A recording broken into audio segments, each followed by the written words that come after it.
Everyone, आज हम बनाने जा रहे हैं बिल्कुल मार्केट के जैसा सॉफ्ट टेस्टी मोमोज, वो भी उसके तीखी लाल चटपटी चटनी के साथ। इसे बनाने के लिए हमने यहाँ पे 1 कप मैदा लिया, क्योंकि सबसे पहले हम इसका डो बनाकर रेडी करेंगे। इसी में हम आधा चम्मच नमक डालेंगे। नमक डालकर हमें इसे अच्छे से मिला देना है। हम आपको बिल्कुल जो मार्केट में मोमोज मिलता है उसी तरीके से बनाना बता रहे हैं, बस आपको एक एक स्टेप को ध्यान से देखकर समझना है। सबसे पहले मैदे का डो रेडी करना है। अब मैदे का डो बनाने के लिए हमने यहाँ पर नॉर्मल रूम टेम्परेचर का पानी लिया है। आपको एक साथ सारा पानी बिल्कुल भी नहीं डालना है। यहाँ पे हमें मीडियम सॉफ्ट डो बनाकर रेडी कर रहे हैं, इसलिए हम यहाँ पे थोड़ा थोड़ा पानी करके डालकर इसे इस तरीके से मिक्स करेंगे। अब देखिए, इसे हमें रोटी या आटे की तरह ज़्यादा करके गूंथना नहीं है, हमें कुछ इस तरीके से सॉफ्ट इसे बना देना है। और इसको और भी अच्छा सॉफ्ट बनाने के लिए हम यहाँ पे आधा चम्मच यहाँ पे रिफाइंड ऑयल डालेंगे। आप चाहे तो घी भी डाल सकते हैं। अब देखिए, सॉफ्ट डो हमारा बनकर तैयार हो चुका है। हम इसे कवर करके 10 मिनट के लिए रेस्ट पर छोड़ देंगे, जिससे और भी ज़्यादा सॉफ्ट और अच्छा फ्लफी बन जाए। अब हम इसके स्टफिंग बनाएंगे, जो कि हम उसमें फिलिंग डालते हैं। तो वो उससे बनाने के लिए हमने यहाँ पे एक कढ़ाई लिया है। कढ़ाई में हम 2 चम्मच तेल गरम करेंगे। इसी में हम अदरक, लहसुन और हरी मिर्च को बारीक चॉप करके डालेंगे। अदरक, लहसुन, हरी मिर्च को हमें 1 मिनट के लिए अच्छे से पका लेना है। अब हम इसमें 2 मीडियम साइज़ के प्याज को चॉप करके डालेंगे। यदि आप लहसुन प्याज नहीं खाते हैं तो इसे स्किप करके सेम तरीके को फॉलो करके बना सकते हैं। इसमें से जो भी चीज़ आपके पास नहीं हो या फिर आपको पसंद ना हो तो आप उसको स्किप कर सकते हैं। इससे टेस्ट में कोई फ़र्क नहीं आएगा। अब हम यहाँ पे पत्ता गोभी वाला बना रहे हैं। आप चाहे सोयाबीन वाला जो होता है, सोयाबीन की भी स्टफिंग रहती है वेज मोमो में, तो आप सोयाबीन को भी ग्रेट करके ले सकते हैं। या फिर पत्ता गोभी लेना चाहते हैं तो पत्ता गोभी को कुछ इस तरीके से ग्रेट कर ले, या फिर मिक्सर ग्राइंडर में भी छोटा छोटा टुकड़ा कट करके डालेंगे और कुछ इस तरीके से इसको हल्का सा ग्रेट कर लेंगे। और या फिर यहाँ पे चॉपर से भी चॉप कर सकते हैं।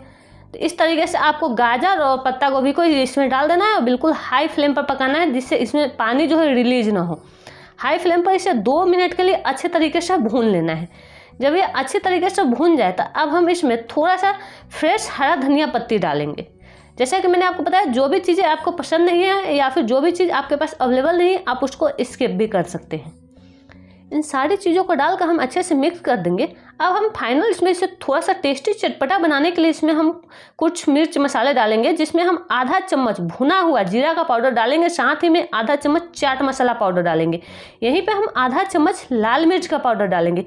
इससे हमारा मोमो का स्टफिंग बहुत ही ज़्यादा टेस्टी चटपटा बनकर रेडी होता है।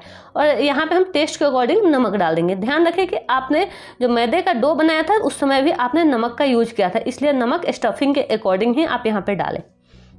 इन सारी चीज़ों को डालकर हमें अच्छी तरीके से मिक्स कर देना है। आप देखिए, हमारा जो है स्टफिंग भी ऑलमोस्ट बनकर रेडी हो चुका है। हम इसे साइड में रखेंगे। तब तक हमारा जो डो था 10 मिनट रेस्ट के लिए पर यह हो चुका है, जिससे और भी ज़्यादा यह सॉफ्ट लग रहा है। इसको एक बार अच्छी तरीके से मैश कर देना है। अब देखिए कितना अच्छा हमारा डो बनकर रेडी हुआ है। अब हमें करना क्या है, इसको छोटे छोटे टुकड़े में तोड़ लेना है। जितना भी बड़ा आपको यहाँ पे मोमोज बनानी है उसके अकॉर्डिंग आप इसकी लोई बना सकते हैं। अब देखिए, हमने यहाँ पे छोटे छोटे टुकड़े में तोड़ लिया। अब हम इसमें स्टफिंग फिल करेंगे। तो सबसे पहले तो आपको स्टफिंग को अच्छे तरीके से ठंडा कर लेना है। वो ठंडा हो जाए उसके बाद आपको एक चकला लेना है, उस पर थोड़ा सा तेल लगाकर इसको कुछ इस तरीके से पूरी के शेप में बेलना है। अब देखिए, कुछ इस तरीके से आपको राउंड बेल कर रेडी कर लेना है। अब हम इसमें स्टफिंग फिल करेंगे, जिसके लिए हम बीच में स्टफिंग डाल देंगे। हमें इसे फोल्ड कैसे करना है वो ध्यान देना बहुत ही ज़्यादा ज़रूरी है। अब फोल्ड करने से पहले आपको करना क्या है, किनारे पर थोड़ा थोड़ा पानी लगा देना है, जिससे यह जो है जब हम स्टीम करेंगे या फिर फ्राई हम करेंगे तो यह बिल्कुल भी खुलेगा नहीं। उसके बाद कुछ इस तरीके से आपको प्लेट बनानी है। आप देखिए, एक के ऊपर एक आप आसानी से इस तरीके से प्लेट बना सकते हैं। यदि आप फर्स्ट टाइम बना रहे हो तो थोड़ी सी प्रॉब्लम आएगी। उसके बाद आप 1-2 बनाएंगे, उसको आसानी से उसके बाद आप बनाना सीख जाएंगे। आप देखिए, मैंने यहाँ पे 2 तरीके से आपको मोमो बनाना बताया है। मार्केट में 2 तरीके के मिलते हैं। एक तो सिंपल इस तरीके से भी आप बना सकते हैं और दूसरा तरीका भी मैंने आपको बता दिया।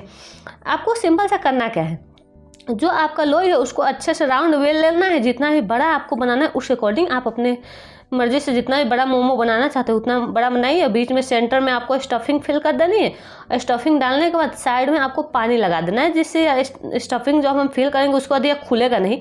उसके बाद कुछ इस तरीके से इसकी प्लेट बनानी है। उठाकर इस तरीके से एक पर एक आप रखते जाएंगे। ध्यान से यदि आप देखकर समझ रहे होंगे, बहुत ही अच्छे तरीके से इसकी आप फिलिंग भर सकते हैं। आप देख सकते हैं कितना अच्छा ये देखने में लग रहा है। जब ये स्टीम होगा तो बहुत ही ज़्यादा सुंदर लगेगा। स्टीम कितना देर होता है और कैसे स्टीम करना है वो तरीका भी मैं आपको बताने वाली हूँ। तो मैं यहाँ पे एक एक करके यहाँ पे सारे में स्टफिंग भर कर पहले रेडी कर लेती हूँ। स्टफिंग आप देखिए हमारा ऑलमोस्ट सभी में हमने भर लिया है। अब आपको करना क्या है, कुछ इस तरीके का स्टीमर ले लेना है। यदि आपके पास स्टीमर है तब तो सही, नहीं तो इस तरीके का प्लेट हर किसी के घर में होता है, क्योंकि हम कढ़ाई में बनाने वाले हैं तो हम इसका यूज कर सकते हैं। इसमें हम पहले तेल या फिर घी से ग्रीस कर देंगे, जिससे यह इसमें चिपकेगा नहीं। उसके बाद एक एक करके जितना भी मोमो आपने बनाया था, जितना इसमें आ सके उतना आपको इसमें डाल देना है। और डालने के बाद आपको करना क्या है, अब आपको एक कढ़ाई में गर्म पानी कर लेना है। 2 से 3 गिलास जो है पानी को अच्छे से गर्म कर लेना है। उसके ऊपर से ये जो आपने बना कर रखा है, इसको आपको ये जाली वाली छन्नी के ऊपर आपको इस तरीके से डाल देना और इसको कुछ इस तरीके से कवर कर देना है। बस इतना आपको काम करना है और आपका जो मोमो है बहुत ही जल्द बनकर रेडी हो जाएगा। कम से कम आपको 10 से 15 मिनट वेट कर लेना है। तब तक हम इसकी चटनी बना लेते हैं। मोमो की जो तीखी चटपटी चटनी होती है, इसके लिए हमने यहाँ पे 1 गिलास पानी लिया है। पानी में हम यहाँ पे थोड़ी सी लाल मिर्च डाल देंगे और साथ ही में 2-3 टमाटर को डाल देंगे। लाल मिर्च और टमाटर की चटनी बनाई जाती है और इसको हमें अच्छे से उबाल लेना है। पानी आप इतना डालें जिसमें टमाटर और जो मिर्च है वो अच्छी तरीके से डूब जाए। 2 मिनट के लिए हमें इसे उबालना है, जिससे आप देखिए टमाटर बहुत ही अच्छा सॉफ्ट हो जाता है। उबालने के बाद हमें इसे अच्छे से ठंडा कर लेना है और ठंडा करने के बाद हम इसे ग्रेट करेंगे। आपको करना क्या है, टमाटर के जो छिलके हैं ये अब आसानी से निकल जाएगा, क्योंकि हमने इसे बॉयल किया था। सारे छिलके हमें टमाटर के निकाल देने हैं और इसे एक मिक्सर ग्राइंडर में डाल देना है। टमाटर और लाल मिर्च को हमने यहाँ पे डाल दिया है। अब हमें कुछ नहीं करना है, इस मिक्सर जार का ढक्कन बंद करना है और इसका फाइन सा पेस्ट बनाकर रेडी कर लेना है। पेस्ट हमने बना लिया, लेकिन अभी इसमें हमें कुछ फ्लेवर ऐड करने हैं, जिसके लिए हम यहाँ पे 1 चम्मच तेल एक कढ़ाई में गर्म करेंगे, जिससे हमारा जो मोमो का चटनी है बहुत ही ज़्यादा टेस्टी, बिल्कुल मार्केट वाली चटनी लगेगी। उसके लिए आपको करना क्या है, तेल में आपको यहाँ पे चॉप किया हुआ अदरक लहसुन डाल देना है और साथ ही में 1 चम्मच सोया सॉस डालना है, क्योंकि सोया सॉस जो है मार्केट वाले चटनी में डाला जाता है। उसके बाद जो आपने पेस्ट बनाकर रेडी किया था टमाटर और लाल मिर्च का, उस पेस्ट को आपको इसी स्टेज पर डाल देना है। गैस का फ्लेम को आपको मीडियम रखना है, इसे अच्छे तरीके से भूनना है। उसके बाद आपको यहाँ पे टेस्ट के अकॉर्डिंग नमक डाल देना है और साथ ही में इसे थोड़ा सा खट्टा टेस्ट देने के लिए हम यहाँ पे आधा चम्मच नींबू का रस डालेंगे। इतना करने के बाद आपको इसको अच्छे तरीके से पका लेना है। अब देखिए हमारी चटनी बनकर रेडी हो चुका है। आप इसको थोड़ा सा और पतला करना चाहते हैं तो इसमें थोड़ा सा गर्म पानी ऐड कर सकते हैं, नहीं तो ठीक रखना है तो उस तरीके से हमारी चटनी बनकर तैयार हो चुका है। तब तक हमारा मोमोज जो है वो भी 10-15 मिनट हो चुके हैं, ये भी स्टीम हो चुका है। तो देखिए हमारा कितना टेस्टी चटपटा मोमोज बनकर तैयार हो चुका है। वीडियो अच्छी लगी हो तो लाइक सब्सक्राइब